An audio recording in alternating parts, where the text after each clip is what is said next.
الحمدللہ والصلاۃ والسلام علی رسول اللہ وصحابہ اجمعین،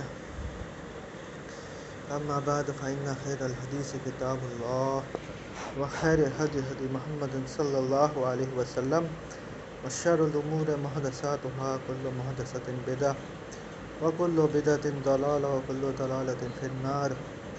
رب اشرح لی صدری ویسر لی امری واحلل عقدۃ من لسانی یفقہوا قولی۔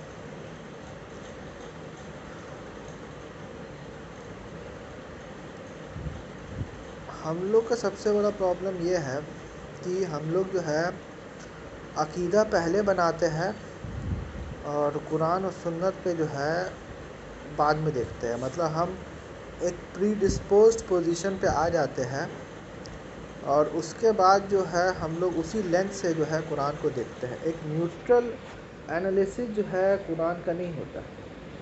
جیسے مثال کے طور پر اگر کوئی بریلی قرآن کو دیکھے گا تو وہ ایک لینس کے ساتھ دیکھ رہا ہے کہ مجھے جو ہے وہ باحق یا بیخوب جو ہے نبی صلی اللہ علیہ وسلم کو حاضر اور نازل ثابت کرنا ہی ہے، اور کوئی بھی قرآن کی آیت اگر آئے گی جس کو خلاف ہے تو ہم اس قرآن کی آیت کو تعویل کر لیں گے، لیکن نبی صلی اللہ علیہ وسلم کی بات کو جو ہے لیکن جو ہمارا عقیدہ جو ہے وہ ہم لوگ چینج نہیں کریں گے۔ اسی طرح سے اور بھی بہت سارے ایشوز ہیں، جیسے مثال کے طور پہ بشر، نور اور بشر کا جو عقیدہ ہے، ٹھیک ہے، تو اس سے کیا ہوتا ہے کہ لوگ خود تو بدلتے نہیں ہیں، قرآن کو بدل دیتے ہیں، ٹھیک ہے۔ اور ایک چیز ہم لوگ کے اندر بہت کامن ہے، وہ ہے شخصیت پرستی۔ اب شخصیت پرستی یہ ہوتا ہے کہ اگر جیسے کوئی میرے طرح عام انسان جو ہے یا میرے طرح عام مسلمان جو ہے وہ اگر کسی عالم سے اختلاف کر دیتا ہے دلائل کے بنیاد پر، تو اس کو یہ کہا جاتا ہے کہ اب تم بتاؤ گے کہ دین کیا ہے اور کیا نہیں ہے۔ اتنے بڑے عالم کو کیا نہیں پتہ ہے، تم کو عربی آتی ہے، ٹھیک ہے۔ مطلب ان لوگوں کا کہنے کا مطلب یہ ہے کہ اب جس کو عربی آتی ہے وہ ہدایت پر ہے، اور جس کو عربی نہیں آتی ہے وہ ہدایت پہ نہیں ہے۔ تو پھر ابو جہل اور ابو لہب کون تھے؟ ان لوگوں کو تو عربی آتی تھی، تو پھر جس کو عربی آتی تھی تو اس کو تو سب سے پہلے اسلام قبول کرنا چاہیے تھا۔ یہودی لوگ جو ہے وہ پہلے ہی سے ہی جو ہے وہ اسلام سے پہلے ہی سے آئے، ان کا پورا نسل میں جو ہے نبی آیا ہے، تو ان کو تو سب سے پہلے اسلام کی دعوت قبول کرنی تھی، تو پھر انہوں نے کیوں نہیں اسلام کی دعوت قبول کی؟ اور آپ دیکھیے گا کہ عیسیٰ علیہ السلام کے قتل کا فتویٰ جو ہے وہ یہودی عالموں نے ہی تو نکالا تھا۔ مطلب ایک رسول کو، ایک نبی کو جو ہے قتل کرنے کا فتویٰ تک لوگ نکال دیے، یہودی لوگ، ٹھیک ہے۔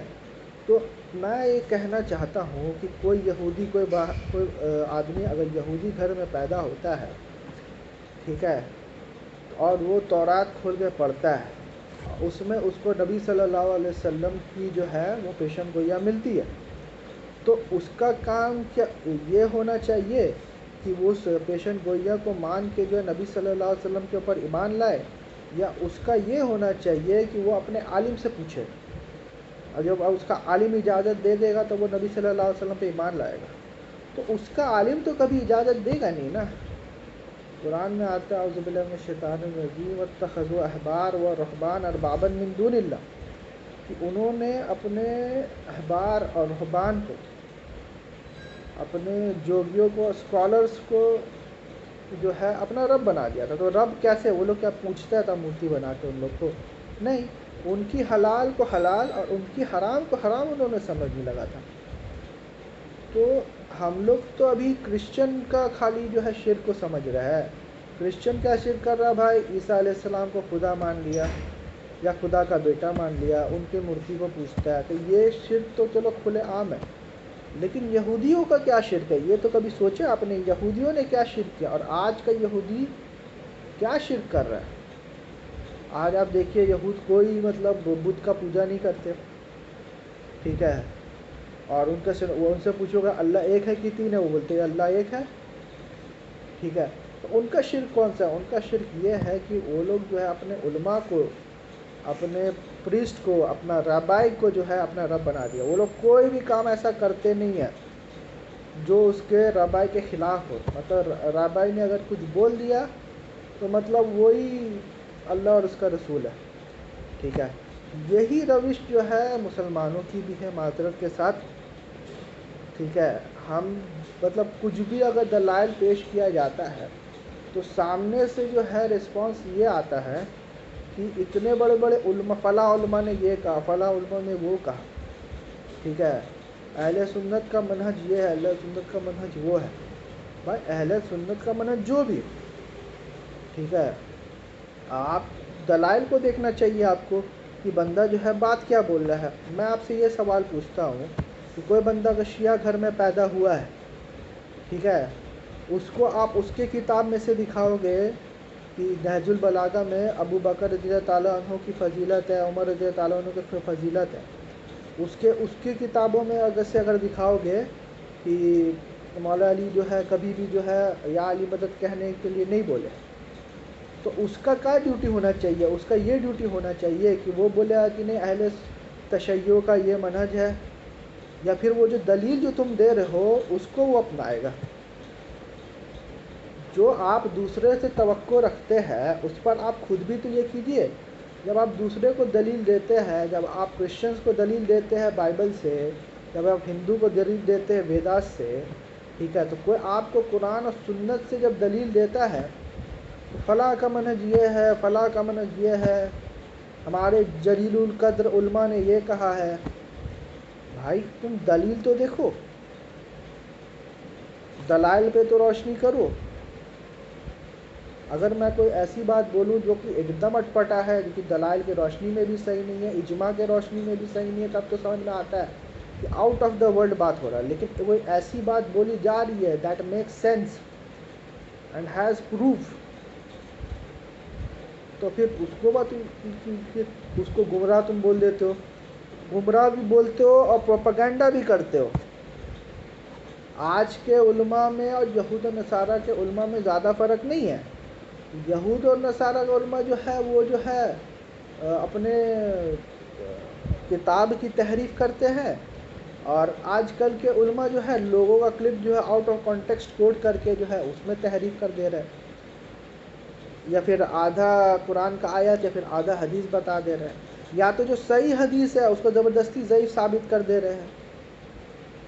تو ہم لوگ میں اور یہود و نصارہ کے علماء میں کیا فرق ہے؟ کوئی فرق نہیں ہے. اللہ کے رسول صلی اللہ علیہ وسلم کی حدیث ہے کہ تم بھی قدم و قدم بالش پر بالش انہی لوگوں کے طرح ہو جاؤ گے کہ وہ لوگ اگر گوہ کے سوراخ میں بھی جائیں گے تو تم بھی جو ہے گوہ کے سوراخ میں چلے جاؤ گے. صحابہ نے کہا یا رسول اللہ آپ یہود و نصارہ کے بارے میں کہہ رہے ہیں؟ اللہ کے رسول صلی اللہ علیہ وسلم نے کہا وہ نہیں تو اور کچھ کے بارے میں بات ہو رہی ہے. مطلب ہاں اسی کے بارے میں بات ہو رہی ہے. تو آپ جو ہے سر دلائل کے اوپر فوکس کریں.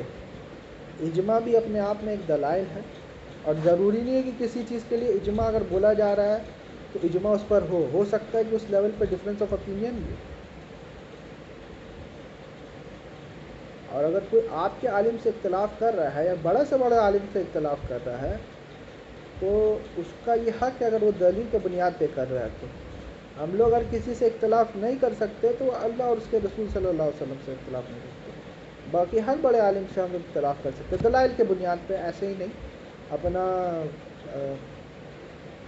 ہوا کے اوپر ہوا میں اختلاف نہیں کر سکتے ہم لوگ. دلائل کے بنیاد پہ جو ہے. اب آپ دیکھیے کیمرہ کا مسئلہ، ٹھیک ہے، پہلے تو حرام تھا، اب تو ہر علماء جو ہے کیمرہ میں یہ کر رہے ہیں.